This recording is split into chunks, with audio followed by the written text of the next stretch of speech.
I'm Eddie Bromley. This is the book of Isaiah in 5 minutes, part 6. In the first chapter of Isaiah, we discover that God is completely disgusted by the things happening in the temple. The holidays, the sacrificial system, all the forms of worship, he's absolutely sick of these things, disgusted by them. And in verse 12, the Lord asked, "Who asked you to do these things? Who asked you to trample my courts this way?"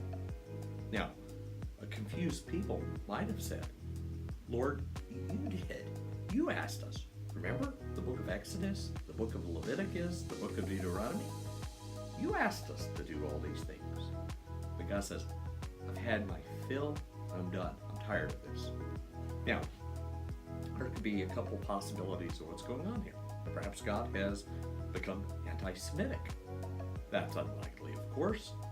Perhaps the prophetic community is trying to set up a religion that is different from, in competition to, the priestly religion of the Torah. Well, that's not it either. In fact, throughout the book, and in just one chapter, we're going to discover that God actually accuses the people of not fulfilling the demands of the Torah. In fact, that's what God accuses the people of here. He says, you do all of these things, but you neglect the poor, you exploit those who do not have resources, such as immigrants and so forth. And by doing this, you are not fulfilling the commands of the law. See, this is what all of that worship was about.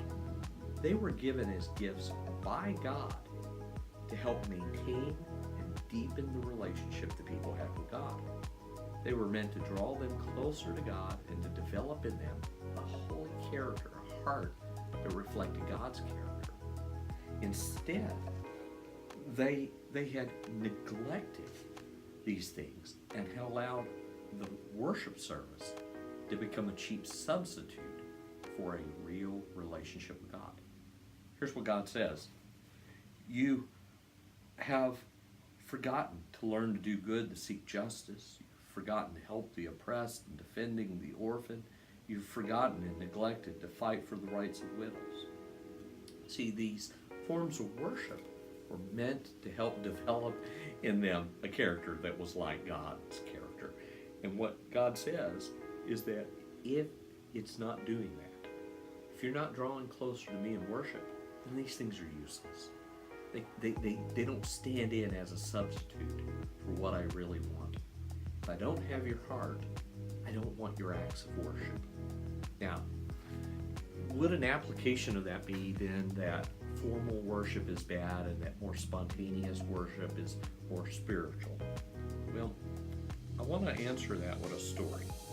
Matt Redman, one of the great songwriters of our time who has done a lot of praise music, he was serving in a church where the emphasis was really on awesome music. In fact, the emphasis was so much on music that at one point in the life of the church, the leaders began to fear that what the people were really there for was good music and not there to worship and love on God. So they decided that for a time they would take a break from music and simply devote the time in worship to loving on God and remembering why they were there. At the end of this time, Matt Redman had prepared a song, and at the end of this time in which they were taking a break from music, when they wrapped that up, they came back and he led them in the worship of God using a song called "The Heart of Worship." And here's the lyrics to that song. When the music fades and all is stripped away, and I simply come, longing just to bring something that's of worth that will bless your heart, I'll bring you more than a song, for a song in itself is not what you have required. You search much deeper within, through the way things appear. You're looking into my heart. The message of Isaiah 1 is that worship is meant to help us develop our relationship with God, maintain it, deepen it, so that our heart and our character begins to reflect His.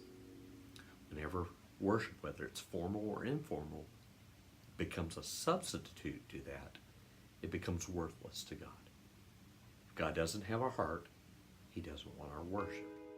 But when he has our heart, Isaiah says then the worship honors God, and it probably, at that point, matters less whether it be formal or informal, provided it honors the God who is, by his very nature, holy love.